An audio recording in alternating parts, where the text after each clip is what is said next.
Welcome to Unleashed, the podcast where we redefine leadership by focusing on what truly matters, the people driving change. Change leadership is about guiding people through transformation in a way that inspires them to embrace change because they believe in it. Whether you're a leader looking to foster a culture of growth or someone eager to break through barriers in life and business, this podcast is for you. Now our host, Wendy. Welcome to Unleashed. I am Wendy, and I'm your host. Today, we're going to dive into the future of work and career success with our guest, Wendy Cocke. At the best-selling author of Making Flex Work and Reimagine Your Work, and the founder of Engineering Leadership Solutions LLC, Wendy helps high-achieving professionals and organizations rethink how work gets done. With over 20 years of experience leading tech teams in Fortune 500 companies, she brings a pragmatic, results-driven approach to balancing career and growth, workplace flexibility, and business success, helping individuals and companies thrive in this new modern workplace. Wendy, welcome to Unleashed. I am so excited to be here, Wendy. Well, we're both sitting here freezing cold. Wendy is in Atlanta. I am in Orlando, and I don't know that I've ever experienced cold like this in Florida. What about you in Atlanta? I mean, we get it every few years, but I'm not built for this. I am absolutely freezing right now. Yeah, Wendy is a Georgian peach. Is that how we say that? Yeah, Georgia peach, for Georgia sure. Peach, yeah. But we're not built for this. We like the heat. We are not built with this. So we're both sitting with, blankets on our laps and our furnaces are trying to kick in. And so we're going to try to keep our minds going here and stay warm. So Wendy, welcome to the podcast. I'm really excited to dig into the books that you've written and just, I'm curious how a chemical engineer ends up being an author who helps organizations rethink how work gets done. I know that you're a teacher educating engineering students on how work works. So how did you get from there to here? Well, it is definitely not a straight line.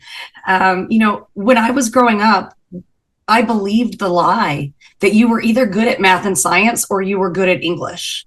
Right? We tell students, well, you're good at this or you're good at that. And I was really good at math and science, and I still am. But I'm also really good with words.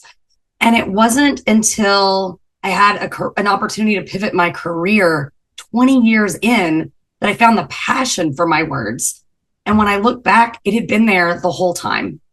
When I was in college and in chemical engineering at Georgia Tech, I got a certificate in English because I needed to have that part of my day, part of my mind activated. So every semester I was taking English electives, and one of the faculty members came up to me at the end of approaching my senior year, and he said, "You haven't turned in your paperwork for a minor." And I said, I'm not getting a minor. And he said, "You've taken all the classes." And I said, well, I was just taking them as my electives because I needed to read and I needed to write in order to keep the math and science brain going.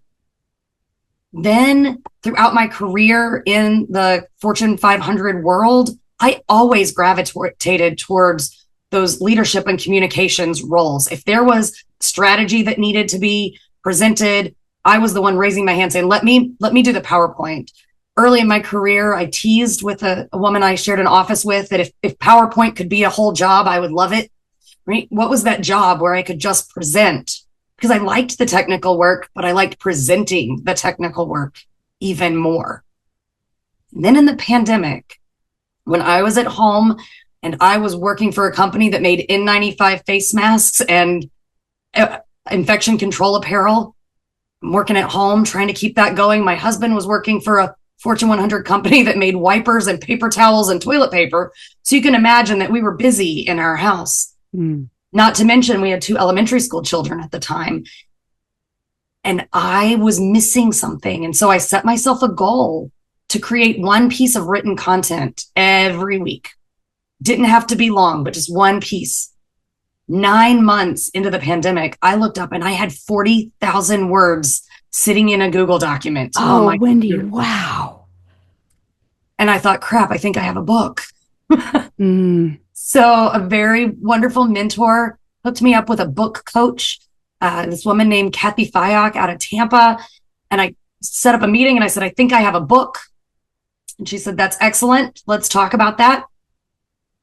Wendy, the next day I got laid off. Oh my goodness. I loved that conversation I had with Kathy. And when I went downstairs after that call, it was the last thing I did on a Tuesday night. My husband said, how did the call go with the book lady? And I said, I think I understand it, but what am I going to do? She was talking about book positioning and what was I going to do to leverage the book and where was it in my career? And I told him, I said, it's just not the right time. I have a job. What am I going to do with a book? And the universe laughed and I got laid off at 9 a.m. the next morning. And in a moment of levity, my husband said, well, guess you got time to write that book. And he gave me the permission to pivot my entire career. He said, look, retire. My dream for retirement was to consult and to coach and to educate. Why not do it? Well, I didn't want to do it because I still had 2 kids under the age of 13. Yeah. And it's like, you don't get to retire. And my husband said, you do get to retire. We're just going to call it your first retirement. So that's what we call this phase of my career, my first retirement. And I am loving everything about it. So good. Well, Wendy, dig in a little bit and unpack your first book for us. So what happened next? Yeah, so Making Flex Work is my first book. It is taking all of my engineering principles that I had learned and practiced for 20 years, but instead of putting them on a machine, putting them on a person. How can we optimize the work that we are doing or as a leader that our teams are doing so that they are armed to be the most efficient when they are running so that they can do the work that we need them to do and also everything else in their life that they want. When my oldest, who's now a freshman in high school, was an infant, I knew very quickly that I was not going to be able to maintain my full-time job. I was drowning. I was grumpy with my husband. I was short with my coworkers. I was frustrated with my infant. Wendy, I was just tired. And I looked around at all these women around me and I thought, I'm going to let down all of womankind if I can't do this. Because as women, we carry this burden on our shoulder. And as technical women, it's a higher bar, right? You've done something. Now you have to keep going. But I couldn't do it. I worked for 11 months with my leadership team in order to convince them that I could go part-time. So right before my son's first birthday, I dropped to 32 hours a week. With a part of that is I traded some dollars and benefits, but it was worth it for me. Now, this was before the pandemic. This was before people worked from home. This is when I went home at night. I literally had to attach my computer to the wall to get internet. So it wasn't like I was just working everywhere. And they let me go part-time and I never looked back. And over the last 14, almost 15 years, I have talked to so many people about non-traditional work. How, men and women, how can I fit it all in? How can I get the balance? And they come to talk to me because they say, I think I want to go part-time. And my answer for that entire time has been, do not trade money and benefits until you have tried everything else.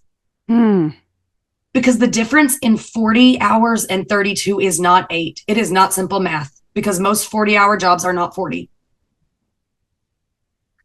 We as machines, or as operators of machines, leaders are trained to optimize the workforce, meaning we'll turn that dial up just a little bit more and see how it works.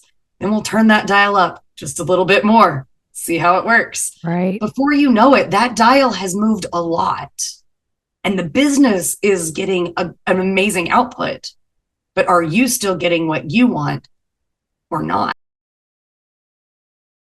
Southern grandmother, and she used to say, how do you boil a frog? Now, for your non-Southern listeners, you don't. No, I'm just her answer was very slowly, meaning it's cold-blooded. And so if you can turn it up slow enough, the frog will never jump out because the frog doesn't realize that it's boiling. That's what we've done in industry over the years. And in the pandemic, we had this crazy reset because people were at home and it just didn't work anymore. But what it means is that the business needs didn't change.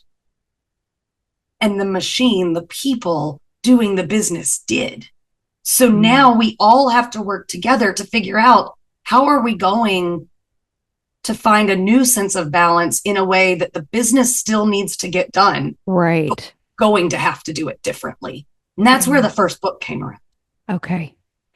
Well, and as I was preparing for this podcast and I was, reading through your bio and, it really intrigued me because it took me on a flashback of my career because, I look back, my son is now 25 years old and I raised him by myself.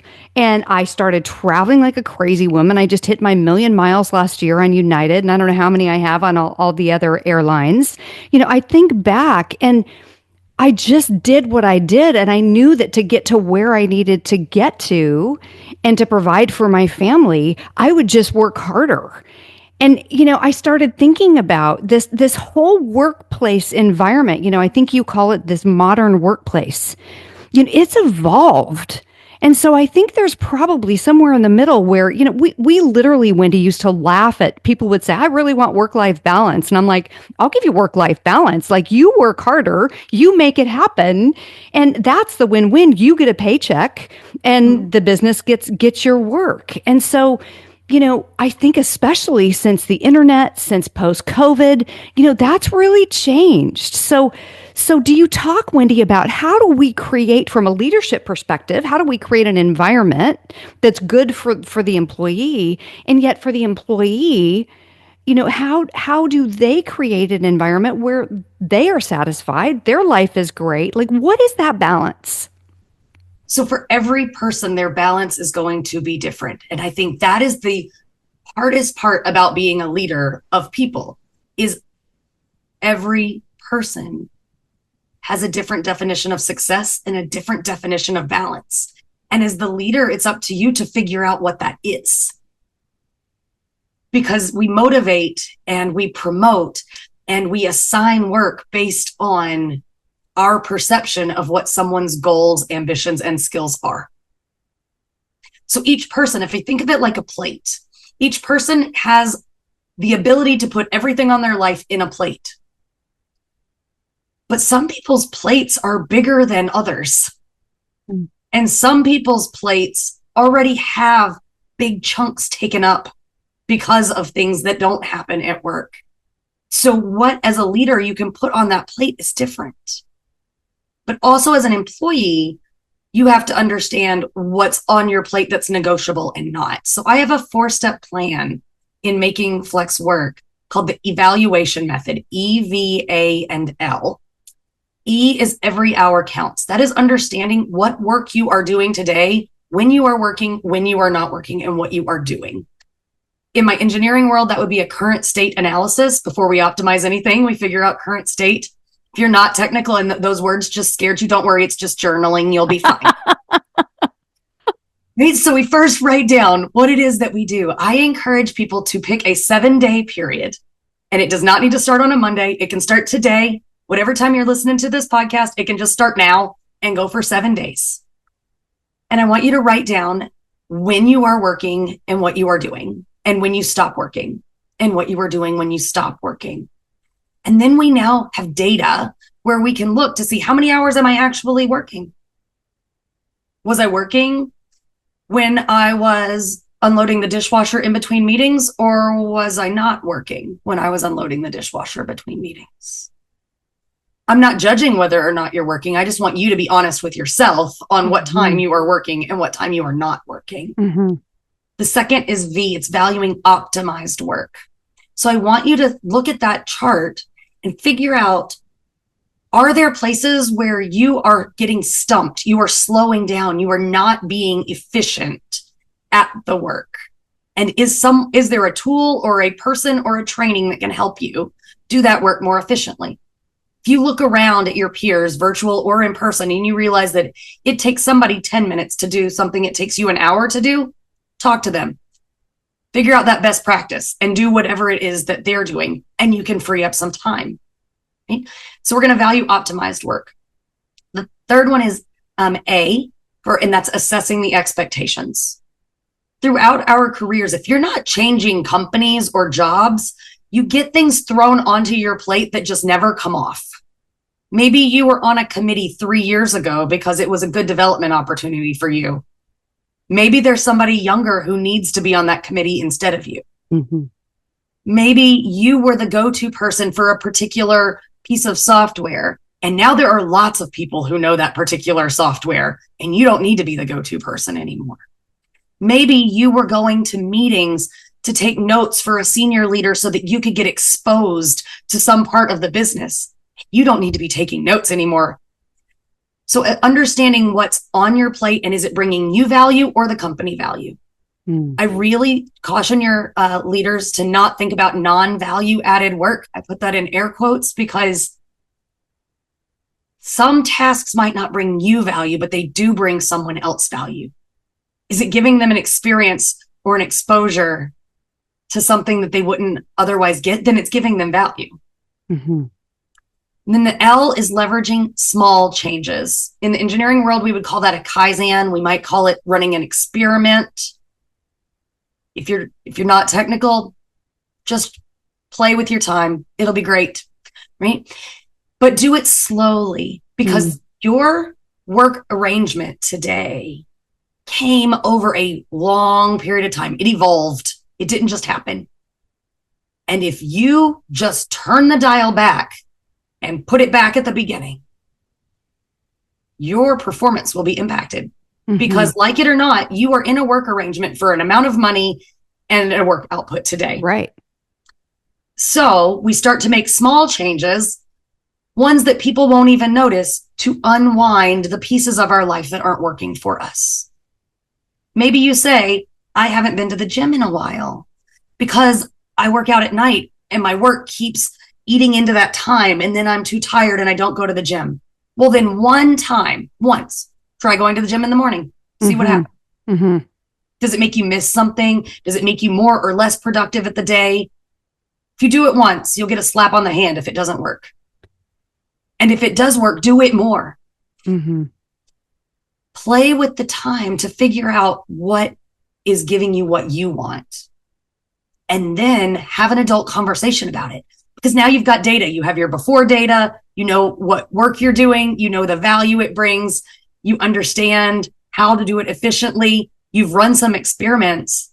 Now, as the individual, you can go to your leader and say, here's this data. Let's have an adult conversation about it. Mm-hmm. And as a leader, you can look at that and now you can make a business decision. And it's not just an irrational, emotional decision. Because business doesn't run on emotion. I mean, sometimes it does, but business runs on data. And if you can bring data and a business case to the negotiation, you're in a much better position. Absolutely. So I love, as I'm listening to you, Wendy, it sounds like it's really about intention and not letting work happen to you, taking control, whether you're a leader in an organization or whether you're working within an organization, or even me. I'm thinking about, me having my own business. And it sounds like this is really just about intention, being intentional about what you choose, what you do, why you do it. Is that really the basis of taking control? It is. It's really just being aware of what is happening, being intentional with your time, setting that goal, setting that intention, and then deciding whether or not it's working for you. I think so often we set a goal or an intention, and then if you're type A like me, we run towards it, even if it's not working for us. So saying, yes, I'm setting that intention, but also taking that time to do what we would call a check and adjust, right? Like check in and say, is this working for me? Mm-hmm. Is it working for the business? And as a small business owner, there's so much work that could be done. And then we have this little phone device in our hand, which we like to think of as a phone, but it's just a tiny computer that fits in our pocket. That's right. And I do almost all of my work off of it. Mm-hmm. Well, that means I'm never not at work, right? We look back 20 years when there wasn't so much work for home, and we think, oh, wow, how hard it must have been to not be able to work from home. But the one thing we forget is that when you left the office, you left work. It's true. It didn't follow you home. So it was up to you to decide when work stopped and started. It wasn't all the time. Mm-hmm. So with this new freedom, also comes the burden of it's with us all the time. And so now it's absolutely on you to set the boundaries. Yeah. Well, and I remember, as you're saying that, I'm flashing back to one of the leaders that I had when I was working for a consulting firm. And his name is Dwight Tom. And I'll never forget him looking at us saying, hey, you need to be available 100% of the time. 100%. And if you can't do that, and I had a 2-year-old at the time at home, and I remember just looking at him like, what does that look like? And I said, Dwight, does that mean 2:00 in the morning? Does that mean, he said, it means available 100%. And somehow that was accepted. And today, I don't think that would be accepted. So how did we get here? And I think you call it the modern workplace. So what is this modern workplace that is no longer accepted? And we do have more input, control, intentionality in where we'll work and where we won't. Like, what is this modern workplace? I think it comes down to a simple economics equation, supply and demand. So when we look, and you'll see it in the news, you see these big companies. I mean, January 2025, that was a big time for people to say, we're ripping off the Band-Aid, everybody back in the office. Right. And they gave 90, 60, 120 days notice that they were going to do this, right? We see it in the headlines. Those companies are companies that have more applicants than they have jobs. They have a bigger talent pool than what they need. And so they can demand things as a way to weed out employees. On the other hand, most companies are not those companies. Mm-hmm. And those companies need to be really cautious to not think that what works for the big name works for them. Because from a supply and demand standpoint, if you've got open roles that you can't fill, now you are the one that needs to be more flexible, because you are the one that needs the talent. And that talent now has more leverage. When I talk to my undergraduate students about work, and we talk about work for a big company or work for a small company, work for a startup, work for, a mid-sized organization, the question is, when you wait in an hour-and-a-half line to talk to someone about an entry-level job, what makes you stand apart? That's not the time to start negotiating a flexible work policy, because they'll just skip you and go to the person behind you in line. That's right. But if you walk up to that booth and nobody's talked to them in 20 minutes, you have the power in that negotiation. And I think, Wendy, that's what we're seeing. We're seeing people say, I should have more power. And they do if they put themselves in the right location. And they don't if they're in the wrong location. Mm-hmm. So it's up to us as employees. We have more visibility to corporate culture than we have ever had. Mm. And so it's up to us to say, what is important? Is it important for me to work for a brand that everybody I run across knows? Maybe.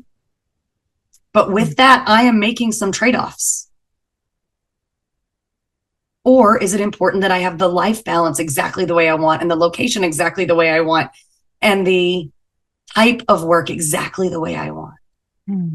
Okay, well, you're not going to probably get that right out of the bat. You don't have any negotiating power. You have no leverage. And so I think the modern workplace is going to be one where we are more transparent in the fact that these are negotiations and business transactions. We as people are products, and we are selling them to companies. And how is it that what is it that we're selling, and what is it that our price is? And it's not just monetary. Yeah. And I so agree that labor really is, it really is a product. The person is the product. I had a podcast that I recorded yesterday, and we talked about, the whole business model of process, product, and people. And, so many companies say, people are our most important. And yet when you look at their company culture, that's a nice little plaque on the wall. And in fact, that's really not happening. And I think, this evolution of the workforce, last statistic I read was 33% of the workforce did not come back after COVID. Part of that was retirement. A large part of that was people got really creative in how they work and they went, A, I don't need to make that much money, or B, I can make more money. So I think we got really creative. 33% of the workforce did not come back. And so the employee today, I think you're exactly right, depending on the company, depending on the industry, depending on a lot of factors, there are a lot of employees that today have an upper hand. And at the same time, the businesses are going, wait a minute, we have business goals. We need people. We need, so what would you say to a leader who, we still need to hit business goals? So what would you say to a leader in terms of how to create this culture where, yes, they need give and take on the employee side, and yet they still need to make business goals? How does that look in today's modern workplace? Yeah, so being a leader has never been the easy job, and it got way harder, right? So I'm just going to apologize to the leaders. Your job just got harder because it is no longer good enough to be the best boss in your geography. You've got to be a leader people seek out because people can work from lots of different places. So if you live in a small town and you were just like the best available, that's not good enough anymore. You have to be the best. So as a leader, you have to continue to upskill. You have to continue to think about what are other good leaders doing. You have to go seek new information and new tactics. You have to listen to your team. Oh my goodness, they'll tell you. They will tell you what they want. One of my favorite leadership questions, whenever I would either move into a new team or I would start to get it, sometimes you inherit team members who are already in the organization and now they work for you. Mm-hmm. And I would always set up a 30-minute one-on-one with those leaders or with those individuals, no matter where they were in the organization. If they were in my organization, we had this conversation. It was a 30-minute one-on-one where I prepared them ahead of time that I was going to ask them one question and one question only. And that one question was, hey, it's so great to meet you. I'm so glad you're a part of the team. Can you please tell me about your past, your present, and your future?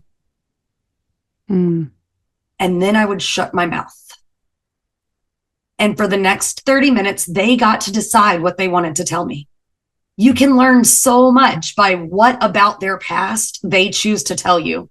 Are they telling you about their childhood and their dreams when they were little? Are they telling you about the last 5 bosses and the way they felt like they were treated unfairly? When they talk about their present, are they only talking about what's happening within the work world, or are they giving you a wider view into their entire life? And when they talk about their future, I give them permission to say, and if your future is I retire in 12 months, I will support that future with you. But if that future is you want my job or you want to be the CEO, I also support that. I want to know what you think success looks like so that I can then adapt my style to you. And that's the piece the leaders are going to have to start to do more, which is customize work. So when I talk to audiences, regardless of whether we're talking about time or talent development, it's around customization. It's about understanding that although I say my engineering says we're machines, we're not actually machines, we're human beings. And we are the most interesting kind of puzzle. A people puzzle is the most interesting kind of puzzle you can deal with. And the leaders are going to have to deal with each person as an individual and meet them where they are. Because when you figure out what success means in the present and future of every person on your team, and you incent them, and you load the work that's appropriate for them, and you give them the tools that make them feel the most efficient, work does not have to slow down. Work will accelerate because people want to give the extra time to a leader that does that for them. People want to follow that leader who understands who they are in their soul. Yeah. Well, but and it's I would think it is hard. And, I'm looking at it again from the leader perspective, from the employee perspective, from a business owner perspective. And I think about, the majority of the time, yeah. So be intentional about how you're assigning work. Know your people. Ask questions, past, present, future. Where have you been? Where are you? Where do you want to be? And so the majority of the time, I would think a leader could actually assign work based on that. And when they can't, because of the culture of that leader and the trust that that starts to establish, there's an exception that, hey, listen, I know this isn't exactly the work that you wanted, and can you take one for the team this time? Because the majority of the time, we're actually being intentional about how we assign work. So that one time that we have to assign it a little bit differently, I would think that there would be some concession. That's right. When there was a period in my career where I was leading a team that was half in Georgia and half in Mexico, just south of Arizona. And my Georgia team had to fly back and forth quite a bit. And my more senior leaders were frustrated that I was having my team fly out on Monday morning and fly home on Friday afternoon because they said we lost 2 of the 5 days of the week. And I said, all the other teams were flying on Sunday night and home on Friday night. And I said, I understand your perspective. If my team's productivity becomes a problem, let me know. But I believe that when I tell them that they get their weekends at home to do what they need to do, they will not complain about the travel that I need. And the few weeks that I do need them actually there on Monday morning, or I do need them after lunch on Friday, they won't complain once. Because they know that most of the time I'm protecting their time. Because I don't know if you know this, but not a ton of things actually happen on Monday mornings. Right. We prepare for Monday afternoon most of the time.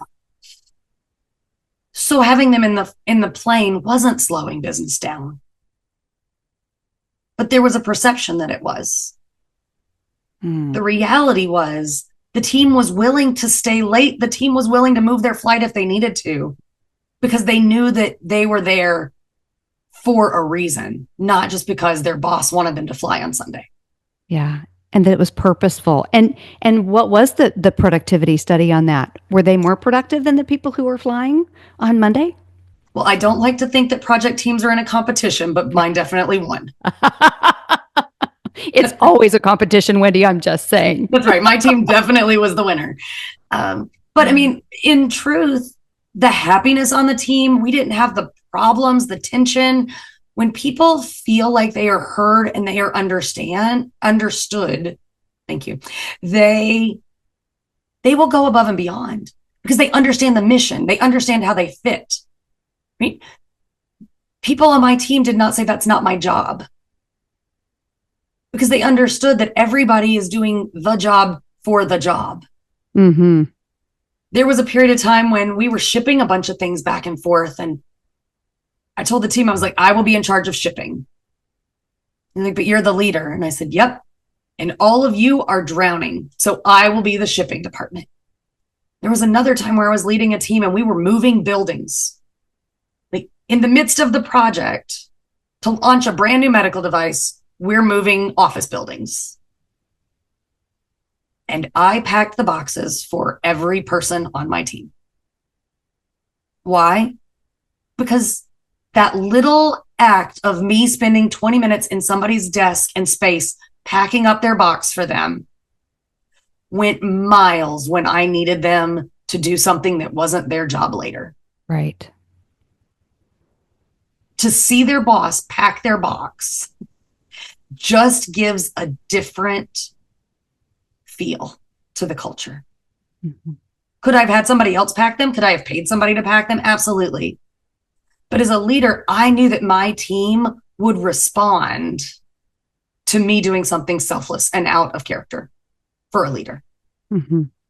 That's why it's hard to be a leader. You have to constantly adapt. You have to understand what is that culture, what is changing, and what can I do that makes the most impact today? Mm-hmm. You cannot put it on cruise control. This is not a self-driving Tesla. Like, you have got to be behind the wheel paying attention all the time. Right. Well, and I would say that is one of the challenges of leadership for sure is just this constantly changing environment. And man, is it changing fast. I think faster than it ever has. And so what are some, other than, adapting on a daily basis, minute by minute, what are some of the other common challenges that you think leaders are seeing today in this modern workplace? I think there is a challenge understanding the right work at the right place at the right time. Because some work is more efficient, heads down focused. And for some people, they are more heads down focused, efficient in an office. Maybe they are in an apartment. Maybe they have young children around. Maybe they just need their routine and their safe space in order to do that work. So we can't just say that heads down focused work is better at home, because it might not be. We also know that some work is better collaborative, but that doesn't necessarily mean in person. C-suite leaders in Fortune 500 companies have been scattered around the globe for decades. I don't think any of them would admit that their team was less efficient because they lived around the world. I think they would say their leaders were more efficient because they lived in the geography for their organization. But if we then look at the fact that that collective group was a team, they've been a virtual team for decades. So what have we given to those leaders and those teams to make them successful that we can learn for our day-to-day teams down in the trenches? And I think it goes back, Wendy, to being intentional. Those leaders on some sort of cadence would get together in person. Once, twice, 3 times, 4 times a year, they would all fly to the same place for a board meeting, for a strategy meeting. And they would immerse themselves with each other for 3-4 days. They would lock themselves in that conference room or in that convention area, and they would just do the work, and they would build relationships that needed to carry them 6 to 12 more months until they would see each other in person again. When we think about our teams and hybrid work, we need to think about what are those moments where we can create these experiences that pull people together and build these bonds so that when they scatter again, they remember they're still part of a team and they care about each other. So as a leader, figuring out when are those natural times and where do I put people and what do we do when we're together is a really important skill when we think about hybrid or non-traditional work. And then the last is this idea of proximity. When people are in the office together, you feel a different energy because you can sort of feed off each other. When you are just a little round dot with your initials on a Zoom call, it is not the same.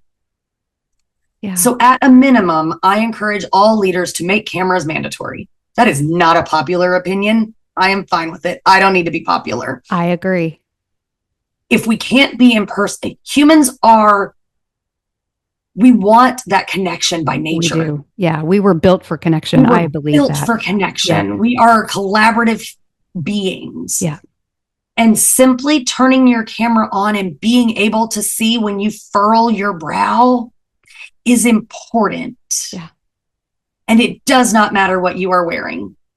Now, on the bottom. On the bottom. Here's what I will say about this. Never in the history of the world did people say, what do you mean I have to get dressed to go to work? Right. I'm not even asking you to go to work. I'm just asking you to turn on a computer. Please get dressed. That's right. We're not saying there were times in your career and mine where what your hair and makeup looked like mattered. Right. When what the outfit looked like mattered. Right. Did you have the pencil skirt or not? Because it was the one that was in this season or it was the one that was in last season. Did you have the right kind of shoes or not? There were tough choices for what women looked like when they showed up to work in a pre-pandemic world. Right. We're just asking you to turn on your camera. I'm not even saying you've got to do hair and makeup. There are women that I worked with for years that I never saw in a ponytail. I don't think I've seen them out of a ponytail in the last 5 years. Yeah. And it's changed anything. So we're not asking you to be the way you used to be, but I am asking you to turn your camera on and build a human connection. Yeah. Well, and mindset. I mean, when you get up in the morning and you choose your outfit for the day and you're going to an office, it affects your mindset. And, You're ready to work. You are ready to work mentally, physically. And, I mean, I did I did a ton of virtual work in 2021. In fact, we made a program that we did only live, and I was going to be literally living in Canada. It was for a wireless organization. And, we somehow figured out how to do it virtually. And we did, Wendy, 152 virtual 5-hour sessions over the course of I think it ended up being 5 months. And, we did so many fun, creative things, and there was just never an option to not be on camera. You can certainly turn your camera off when we go on break. You are paid to be here. Now, did we have some fun? Did we do virtual bingo? I mean, it was a 5-hour session. My goodness. So, we staged people walking behind us and a cat meowing and a dog barking and a doorbell ringing. And, bingo was always YOM, you're on mute. We did some really intentional things. One of the things that we did as you were talking, I was laughing because I'm like, one of the things we did at the very beginning is I had everybody show me their shoes, like, mine are my slippers. Like, yes. I'm barefoot. If you're not watching the video, I was like, I got my socks on. I'm barefoot. And yet, you have your makeup on, like you're ready to go. And so I think that is such an important thing to this quote unquote new hybrid work environment. Well, we've been doing it for a long time. Yeah, we're not robots. And we're not robots. And you're exactly right. To see the initials, like, come on. It's not the same. It's not the same. Not the same. Here is the number one pushback. When I talk to audiences, they say, well, I don't like the way I look on camera. And I'm like, excellent. Don't look at yourself. You can put a Post-it note on your screen over your box. Your box does not move. Yeah, no problem. Whatever format you're in, you end up in a spot. So just put a Post-it note right on your screen on top of it. It's fine. You don't have to see yourself. Then they say, well, I'm ashamed of what I look like, or I'm embarrassed of what I might look like on camera. And I'm like, don't worry. Nobody's looking at you. They're all looking at themselves. And we have filters. I love the filters. Come on. So much technology. Put lipstick on in a filter. Like, come on. Like, put on a baseball cap. I don't care. The third is, well, I don't feel like I'm as productive with my camera on. And that's my favorite, because what it's admitting is I'm multitasking, and I don't want that accountability partner to see that I'm not paying attention. There is really no other good reason. Yeah, agree. Right? There's no other good reason. Yeah. And as a leader, when you set that expectation, you build community. This is something we did not have a decade ago. We were all on teleconferences with that silly Polycom in the middle of a room shouting at each other across the world. Yeah.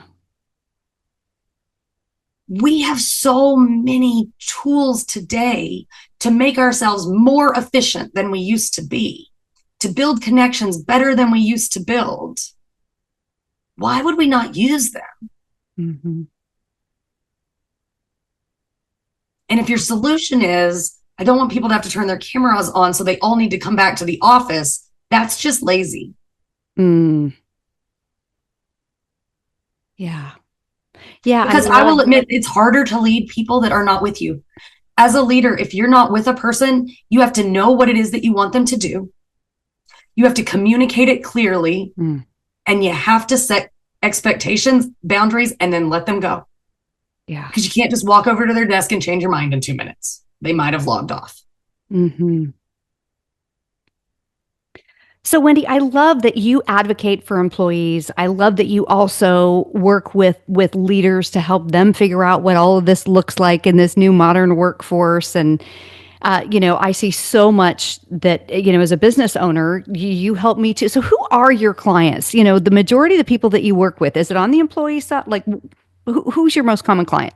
Yeah, it's really interesting. So I like to work with people and organizations who just want to think about work differently. So if you are an employee or an employee resource group and you think there's got to be a better way to do this, I am happy to work on the employee side to help you customize your time, to help you build your business case. I have every tool that is in either of my books is available for free on my website.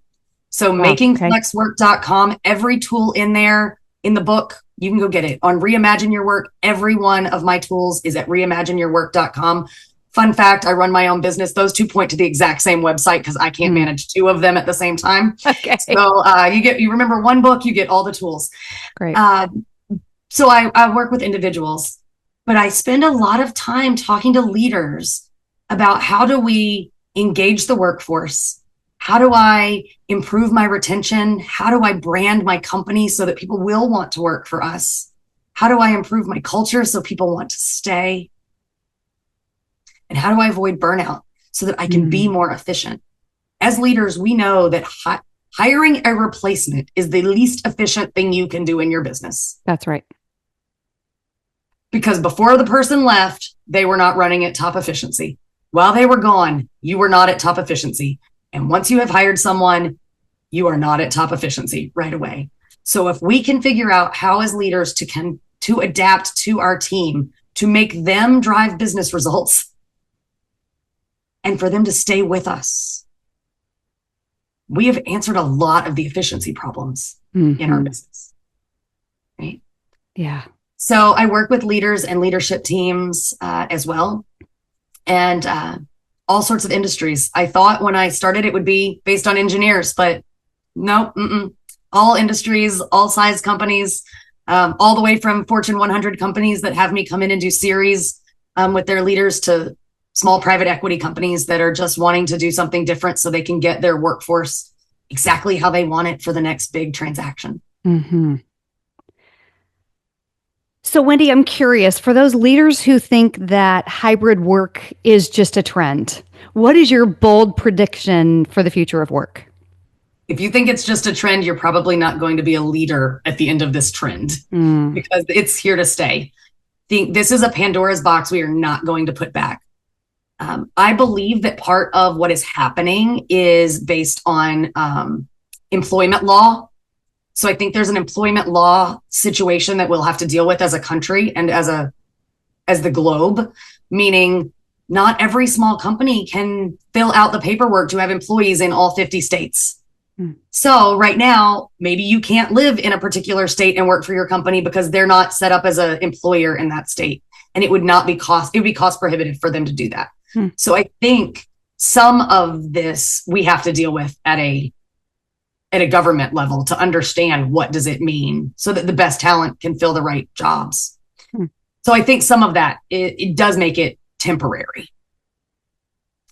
I think the other thing is we have a commercial real estate situation, infrastructure to deal with, right? We have corporate boards saying we are paying rent in these buildings. Why is no one in them?